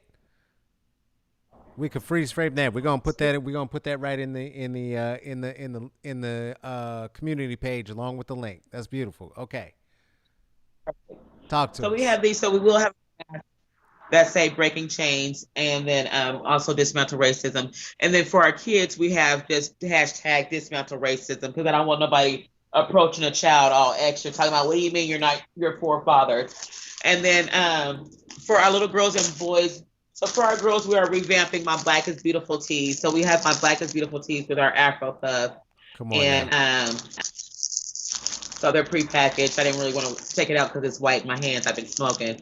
So these are for our girls to just to, like I said, rectify. Yeah. We had Yeah. to deal with the image with colorism. I'm not gonna say little black girls had it worse, little light skinned girls had it worse. Everybody had it. I mean, I remember my Gmail saying she didn't like light skinned kids because honey, they had green snot, but she got some light skinned great grandbabies. Now But see. then we the same say, don't drink that coffee because it's gonna make you black. So you want me to be light skinned or you don't? Like you want me to be dark skinned with yellow snot or light skinned with green snot. But then it was from the other people, porch Yeah. monkeys and nigger babies and tar babies and pickaninnies. And our hair was so good before they told us our hair wasn't good. Mm-hmm. And I want to be clear that Yeah, when you're saying that, as somebody who grew up around white folks, when we're telling you our experience, when I make that joke about like the idea that I know your language, you've been saying this to us directly, right? I have people now on my page who follow me that I'm so confused because I blocked them off for shit, but I find them on threads that I'm attached to. I'm like, but you called me so many things from the third grade through senior year. Why the fuck is you trying to follow me now? Like, what is really right, going on? I know you, though. I know what was in your soul. And if the thing that you're not doing is showing up to account, then really we don't have anything to talk about. not at Really, we all. don't have anything to talk about. I'm not here to absolve you. You got to hold yourself to account and then be off. It's like helping people recover from racism is like it's like an Alcoholics Anonymous situation. You know what I'm saying? They've got you. You have to. There's steps. You have to do the things. You have to go through the steps. One of those steps of recovery is accountability and apology, without looking for a Right, reward or a ticket to heaven. right. Accountability, which a lot of people don't have. They're not ready. And Show it to me. they're not ready. They're not ready for So that then we discussion. have these for And these are for boys, girls. These are gender neutral. It says my black is infinite. All right. And so I would say these are gender neutral, and not just to say girls are beautiful. When I say beautiful, it's not about looks. It's just about your inside, everything. It's not. It's just about. It's about everything about you. Whether it's your nose, whether it's your lips, whether it's your eyes, your Come on. shades, your hair texture, everything about you, and also inside your soul, your quality, your creativity is beautiful. Your talent is beautiful. There's a softness in you that is beautiful, and Come our on. little black girls need to be reminded that they are soft. It's okay for them to be delicate. We don't have to be these strong, stand forth, all pillars and all that. No, that is not for us. We are girls and women for a reason, and we should be. Although we can do those things, we should not have to do those things. Come on. Well, and certainly not to the places that you've had to be, right? Because when we look at the No, it has to reasons be for it, right? What we're talking right, about are systems of white supremacist capitalist patriarchy, right? Where it has been designed that male presenting black folks are very often removed from any kind of familial unit, and those who remain are very often aspirationally trying to reach for what it is that the white man says is an appropriate thing, including a level of success that has something to do with, for what reason I do not understand, controlling your partner, and in particular if she's a woman, and that is beyond the scope. And so too often I think black men end up becoming the white men of the black community, not because it's a matter of well, you just an asshole because you a black man and black men are trash. Men are trash because men are trash because of the patriarchy. But when we give in to the unearned and undeserved privileges that we have, right, and right, reach for that, and that's what we're after, is the power, not the distribution of right, wealth, not the distribution of power, not the partnership. That's where it starts getting really, really, really fucked up. And right. so, you're coming with a thing that is and again, the fact that y'all then end up having to take up every single role of familial structure and parenting, and somehow get blamed for having so many different aspects of self. Get out of here, and somebody better respect the divine feminine before you get slapped. Fuck out of here. Fuck out of I here. mean, literally, there's the only portal to life for any being is through a woman. There, there's no other version of that. So Right. for you to not to respect that, and in the minute form, is preposterous. It just doesn't make any sense. But there goes that power. You understand how much power one person Right. has. And so you're so afraid that they'll use that power against you that you want to emulate the power that that person has, as you think they would emulate it. But it's like that's not even on our mind. You just let everything be cool, gentle, and peaceful. But you want to take your power to a struggle because you have something to prove that you are powerful because you created this idea of power in your mind. Mm. And like you said, men may not, our black men may not go into that mindset of thinking this is why we're doing it, Right. but that's what they're obtaining. And so and I kind of relate it to this. If you're not going after, like you said, the wealth and all that, why are you just going after the power? That doesn't make any sense. You're just going after this idea of power, but the power is in the wealth. So I personally don't like the N word. Have I used it before? Yeah. Do I like it? No. Do I cringe when people say it? Yes. When black people say it around white folks? Yes. Oh. When black people say it to kids? Indeed. So here's my thing. I don't like it, and I've brought it up several times. I don't like it. Don't call me that. Don't refer to me as that. Do not refer to my son as that. He does not get spoken to as that, and he knows it's a bad word. So he thinks you're calling him a bad word, and that is not cool Right. because it is a bad word. Right. So I've had people say, okay, I respect that position. I've had people say, but I've taken that word back. I've taken the power of that word back.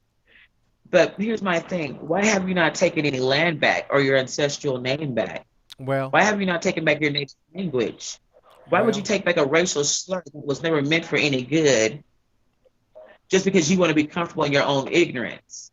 Mm. And you don't realize that every time you refer to yourself or your child, or your child refers to another child as this way, you're just creating more of a disband and a disunit because you're literally that's like every time I see somebody, I'm calling them a cunt or a hoe or a bitch. I'm constantly calling you something negative or Mm, nasty. We're not gonna be cool that long. But if I'm mm, calling you babe, you're sweet, you're kind, you're love, or pie, or child, that's easy to befriend. It's easy to feel warm. But if I'm constantly calling you negative names, there's gonna be an edge there. There's gonna be a little disdain there. You right, say one more thing to me, bitch, it's not gonna be cool. right.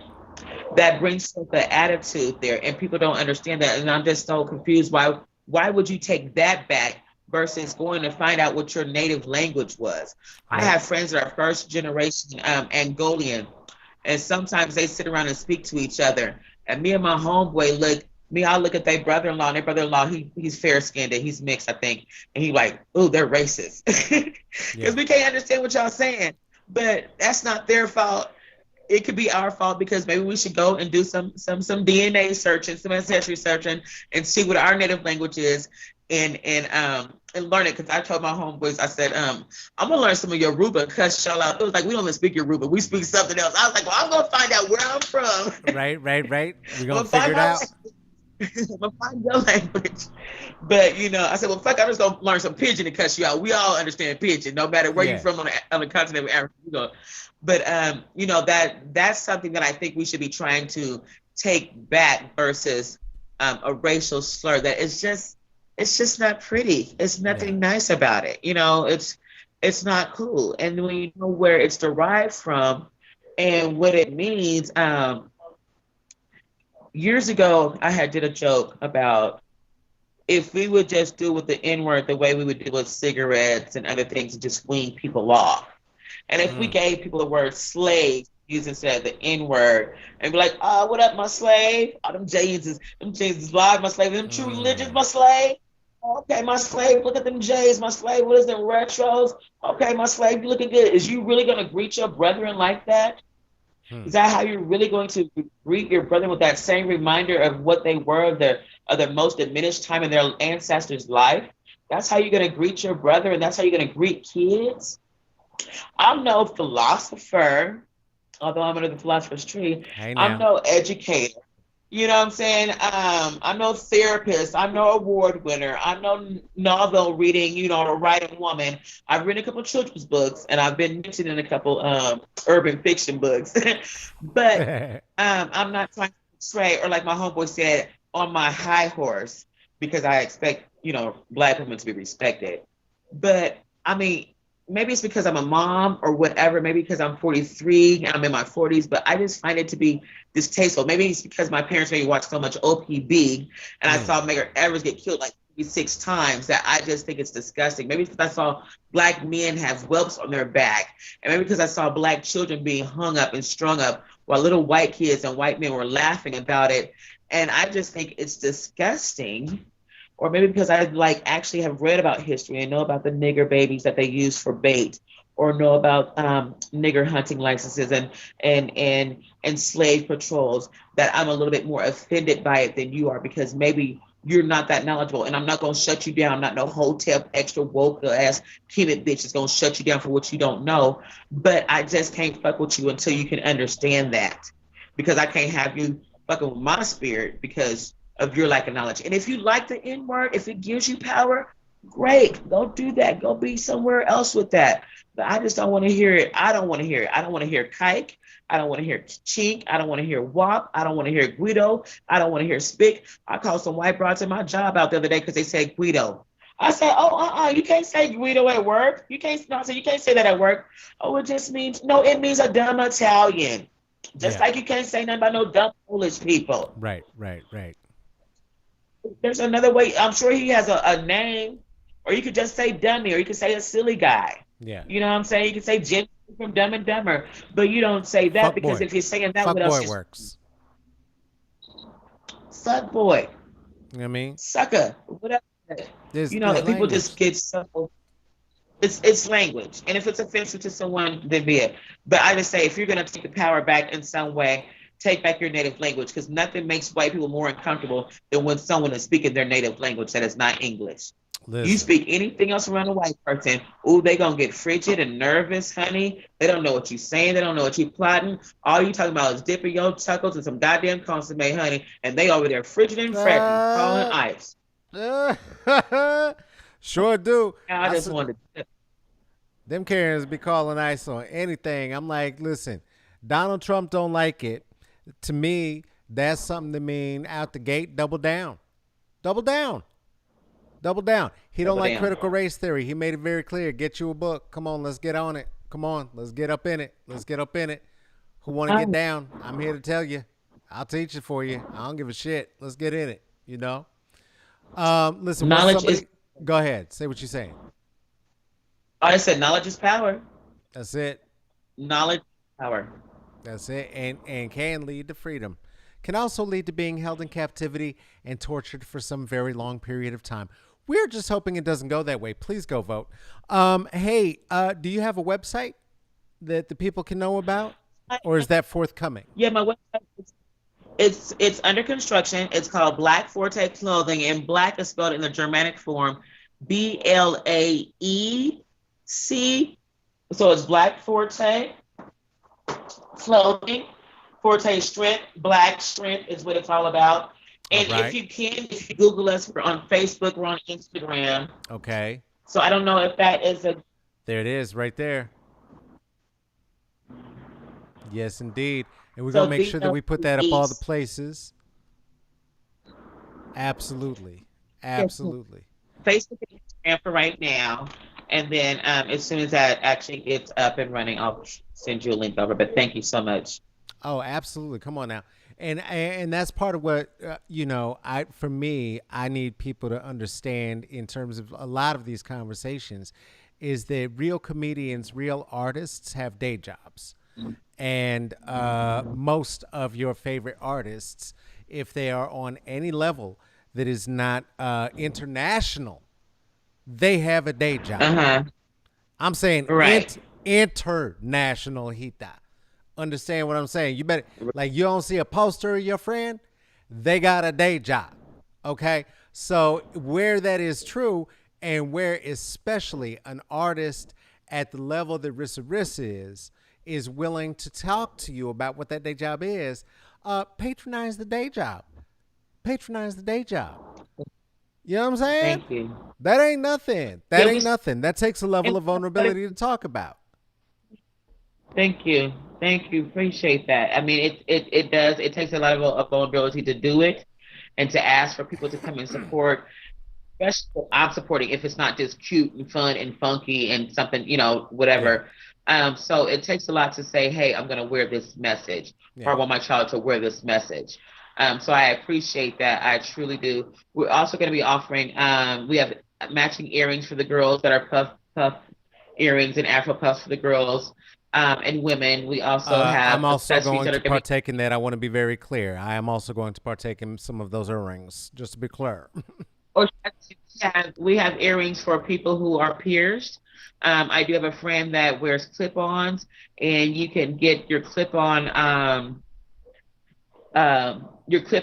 from Amazon, I think, and you can interchange it if you want. Oh, So come for on people now. who are not pierce their ears because of skin issues or allergies, or like my friend who has EDS, who has very sensitive skin. Yep. So We if see that's you, an black issue, people. then you We don't have see to you, wear. black people. We see you, black people. Yeah. So they could be attainable for any and everyone that wants to wear them. And we're going to be having something fun coming really soon, What's it gonna umbrellas. be? So I'm really excited if you're in the Pacific Northwest. You know you need an umbrella, and I'm going to be trying to have it coming up really soon because the way this weather is looking, honey. I tell you. Listen, we had our own tornadoes on my block last year, so you just don't know what's gonna happen. Get you umbrella. Oh, I remember that. Yeah, get you umbrella. We're gonna be here like that, da da da da da da da da da. Ugh, just awful. Listen, I'm so glad that and beyond the idea of asking people just to support you, because here's the thing: the shit that you're doing is fly. The shit that you're doing is propaganda, and it's the right kind of propaganda, right? We've been hearing a Thank lot you. about this asshole Trump lady wearing that fucked up jacket to the cages, and the other asshole Trump lady putting up that sign of the putting up that image of like the mother Madonna and her child on the same day that the family separation started. All this bullshit, you know what I'm saying? And right now is a time where it actually does mean a thing. It actually Right. is a thing. It is not virtue signaling, especially in the Pacific Northwest, for a white person to be walking around in a shirt with some shit like that on it, right? Because this is the place where, if you learn your history, we have taught you a white person who's a race traitor is going to get opened up like a bag of Skittles if you're not careful. Okay, so there's rules to it, and you're saying now, if you put this on, that you understand some level of the rules, some level of the risk, and we need you because we need race traders and we need John Browns right now.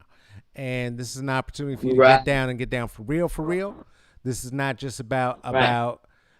supporting one individual. This is about a movement, and this is not some virtue signaling bullshit. So I really want folks to understand, because what's going to end up happening is once we win, it will turn into some virtue signaling bullshit, and it'll turn into some cute memorabilia, and it's gonna be fun. It's gonna be fun, but it's also gonna be like them kids running around in a Kiss t-shirt, don't own a single Kiss record.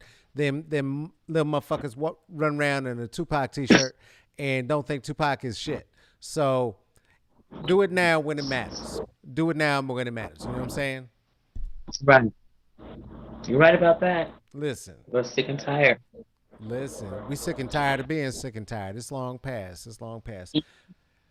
Riss, last thing I want to say is this: and we both packing one for the road, which I love because that's how life is right now. I'll tell you something.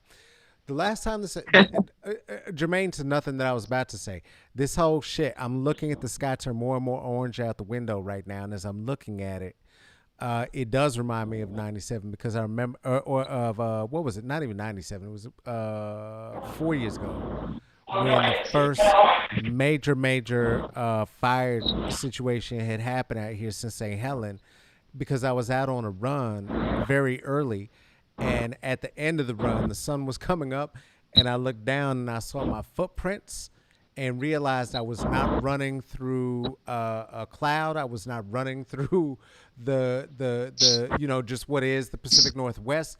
That I was running through Right. ashes for 6 miles with no mask on, just thinking I was doing just being cute. And people, Oh, y'all need to protect your lungs right now. It's not looking cute. Get two masks if you're out in them streets. oh, we've been inside all day, and as I look out, I can usually look between these trees and see the Mm. sky because I'm right out here by Mount Hood, and I don't see. It's I see a white. It looks like white butcher paper. Okay. Yeah. No. It's a I hear. tree, Yeah. and it's just like it's literally it's crazy because I haven't really paid attention. I've got some meat on my smoker, but I've only been out there once since I've been on the call. Right. So I Right. haven't had a really chance, but it's absolutely insane. I'm glad we got all our getting out yesterday, honey. That we got out. Listen. If you We did get out, I hope you did. I really do. I really do. So the last thing I had wanted to say before I had gotten distracted by the reflection of an orange sun off of a car out of the window is a public and in front of absolutely as many people as I can. Thank you, because you had brought me at a point some absolutely delicious donuts, and based on a dumb joke I had made, and continued my dumb joke for months based on that. I had all kind of motherfuckers sending me donuts, and really did begin to develop what for me has become a very real and meaningful friendship as I watch the way that you move in this community, and the things that you do that matter most deeply. I know that it could be very easy for somebody of your caliber of talent to decide that you just done fucking around and you off to Vegas and you off to LA and you just done with it and done with being up around here. And that is a choice that you have not been making. And watching you invest more deeply is, I hope, for folks an inspiration, because it does mean that you hold a very special place, not only in the history of black comedy in the Pacific Northwest, but of the Black Pacific Northwest. And it is an honor to be able to call you both a friend and a comrade. And I thank you so much for the work that you do. Thank you. I truly appreciate it. And same to you. I wish we can, once this is over, we will be able to build and build and build and the layers of our friendship and to get Listen, deeper and see how closely related we are and in yeah, spirit and everything. And I've lived that life. I've lived that Vegas life and that LA life and that like Houston, San Antonio lifestyle. And it was cool. It was fun. mm-hmm, mm-hmm, Um, when it gets down to it, it's not me. I cannot live that lifestyle. And I want to say it's just being church based. I just know that that's not my lifestyle. yeah, I've thought too much. I experienced a lot. I did a lot, but that's on my own doing because I wanted to do a lot. I was yeah, grown, but people are very steezy in that business, and so they see that you have a talent and that you have a drive in something, and they want to own it immediately. They don't want to hone it; they want to own it. And so there was a couple times where I had gotten very odd feelings from people mm-hmm, where it was like, no, this ain't cool. I can't do that. I yeah, got in contracts where people wanted to lock me out of a certain area for a certain amount of time if they were ever to break that contract with me. mm, I've had people that said, um, that are from Def Jam Comedy that said you could be the next this and that. You were great. You just have to change this about your act.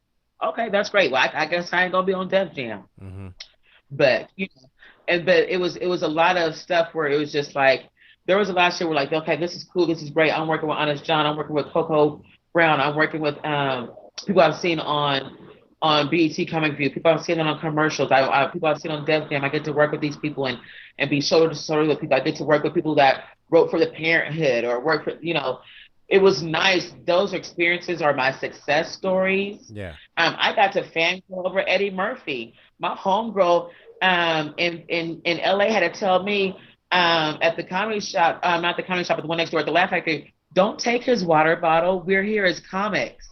And I was like, oh yeah, that's right. But it was Eddie Murphy, bitch. right, And right, then, right, um, I was like, okay, yeah, I'm here. I'm as a comic. I was a comic when I met Tony Rock, and I was a comic when I met Cat Williams. But yeah. Eddie Murphy, bitch, I'm sucking dick and stealing water bottles tonight. Listen, listen, you tripping? That's a legend. You better grab every water bottle on that stage.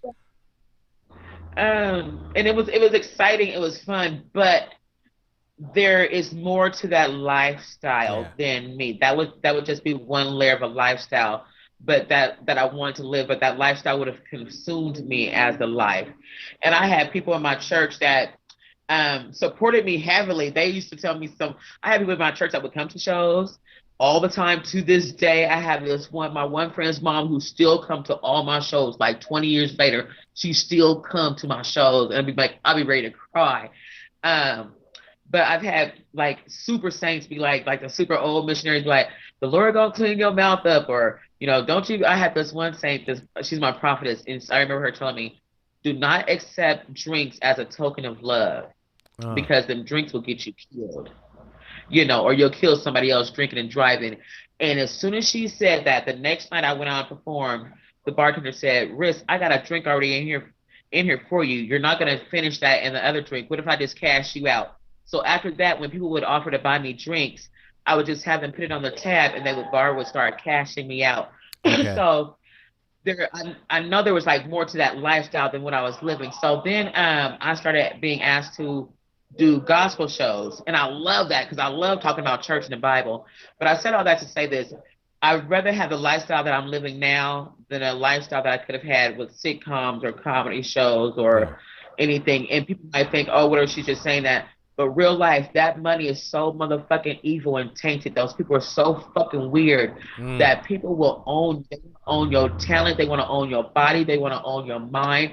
They want to own everything you do. They want to dope you up about it. They want to turn you out sexually about it. They want to do anything they can see. That devil will do any way that devil can seize off into your life, any pipeline that he can find that where he can say, okay, I can get her right here, I can get them right there. Mm. It'll, and you hear people say, I'll do anything to be famous. And when I hear people say that, I'm like, loose here, Satan. Because Mm. honey, you'll sell your whole body, you'll sell your soul, you'll sacrifice your life, you'll suck you'll suck and fuck and let anybody suck and fuck you just to get somewhere. You will diminish your Listen, whole soul just to have some money that ain't even worth nothing. that's what it's all I ain't built gonna be on. the That's what it's all built on. it, That's the it's foundation of it. it's the foundation of it. And as a youngster, of course, I was like, "Ooh, I could have a sitcom and I could do this," but the hours they want you to work and all that stuff. But this Yeah. life, I'd much rather be helping people. I would say I'm more envious of someone, and I don't use that word lightly because I'm not an envious person, but Yeah. I'm more envious of a person. I'm more envious of a philanthropist than I am of any entertainer Mm. for Mm. for their talent. Yeah. The way you can lure me in, like I don't watch sports, but if I see some dude that done bought a bunch of moms some houses, or he done um gave some kidneys to some kids or some shit, I'm like, oh, I'm gonna watch him play. Who he play for? Let me Google him. I'll see you, honey. That's how I become fans of people and love people. Right. You might be talented, you might can rap and can act and be the greatest, entertainer on this earth, but if you're Yeah. not giving back from your soul, I'm not impressed. I can't fuck with you. It's like I don't really know a lot of big name celebrities. Like I fuck with local people. Like I'm more of a local listener because I can see these people. I know what the fuck they doing. Right. I know Right. what the fuck Right. you doing. I see you over there. Okay, you over there helping your daddy. You in the hospital with your daddy all the time. Okay, I see what you're doing. I like your music. Yeah, you's a good kid. You's a good boy. But you over here wanting to bust down lines and do this, pills. Fuck your music. I don't care how talented you are. I don't care what your beats sound like. But you ain't even helped your mama Mm. go comb them kids' hair while she was Mm. in the hospital. Mm. But see, if I could see you and I could watch what you're doing, that's how I become your fan. Now your shit might sound good, but now I gotta Google you and see what kind of motherfucker you is, and see where you gave some money to support schools. See what you said in the last 36 hours about homosexual people and black people and pork and what all that old goddamn shit. I can't do it, honey. Listen, I'm gonna listen. we got to do the research now, and that's the other thing that they better know is that, like, motherfucker, we know what a terrorist look like, and guess what? It's you. So if you don't want to be on that list, white people, you got to show and prove.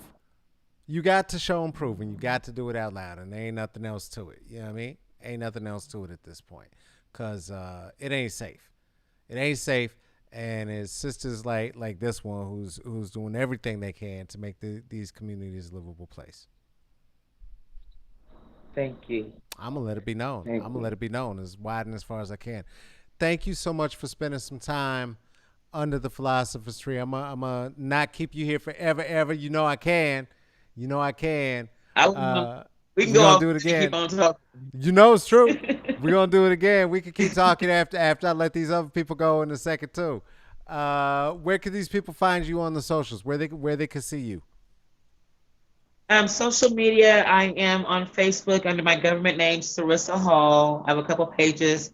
The one that you'll find me now is the Big Shirley. That's the easiest way to find me. You do not want to bring Big Shirley out. The Big Shirley is there in parentheses. You can also follow me on Facebook, your Girl Risk Comic Evangelist. That is my comedian page. I do weddings and more, where I'm a wedding officiant and caterer and decorator and event planner. You can also find me at Black Forte Clothing. We spoke about that, BLAEC Forte Clothing. Also, Give Back Game. That's our pop-up charity where we are funded by our villagers, and we give back to immediate needs. You can find me on social media as I'm sorry, Instagram as Rissa Comic Evangelist, because I spread the good gospel of comedy, and also there as Black Forte Clothing as well. Thank you so much, and as a friend of Carlos. Thank you so much for being here, Riz. Really, really sincerely appreciate it. And we definitely need to make this happen again. Uh, if you do go anywhere, Riz, then because I heard the baby needing things and all the things. That's fine. Please make sure that I get up with you after this, though. Okay, I'm gonna talk to these people. I'm gonna give you an applause button, and it's gonna go like this. Thank you very much to my friend under the philosopher's tree today, Rissa. Give it up for it now.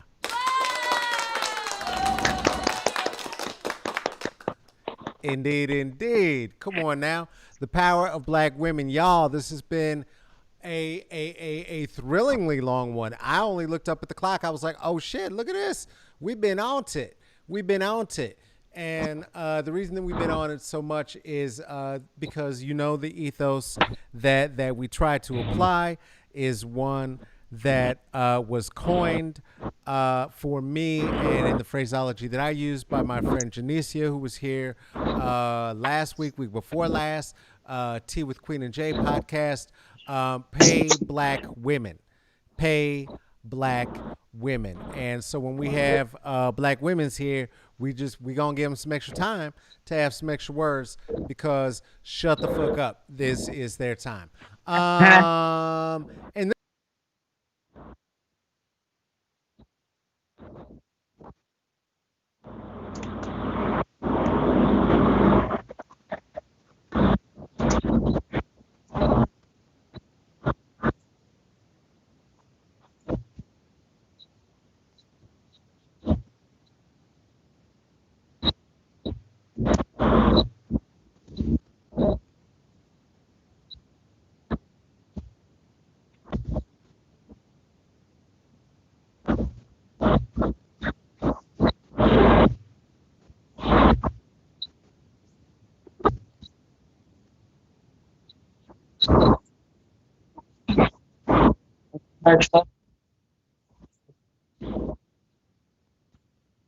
Hit the like. look at that. See, I tried to. I went ahead and I had muted our girl and I muted myself as well. But now I'm back, so we're here. One way that you could absolutely do that is you could Venmo myself for just throw a little five on it. It don't matter. That's at Carlos Wyndham WINDHAM, like the slaveholders who she ain't muted at all. I don't know. This button say mute on muted and they ain't muted at all. Rissa, you ain't muted, so don't say nothing fucked up. No, you good. You beautiful. Also on Cash App at $ CK Wyndham. Also at PayPal /me $CK Wyndham. You can also become a patron of this here podcast situation at Patreon. Become a patron at Smoke and Mirrors CCB. You've seen all the names scroll by several times. I can't do it today. This has been going on too long. They know who they are. You know who they are.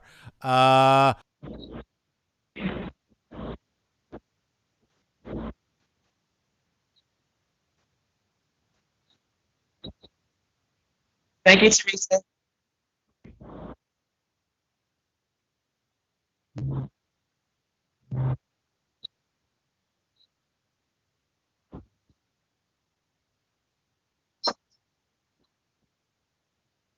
Look at this. Look, it went muted again. If I'm here and you read the page, fuck it, we're done. The technology is not working. This has been wonderful. This has been fantastic.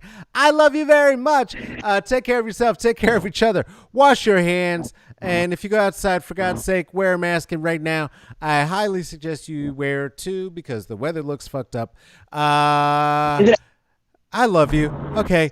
I'll be back tomorrow. Oh, I'm gonna be here tomorrow with Tres Manos. This is gonna be a good show. It'll only be an hour, I promise. Maybe, unless it's two. Okay, all right. You be well too.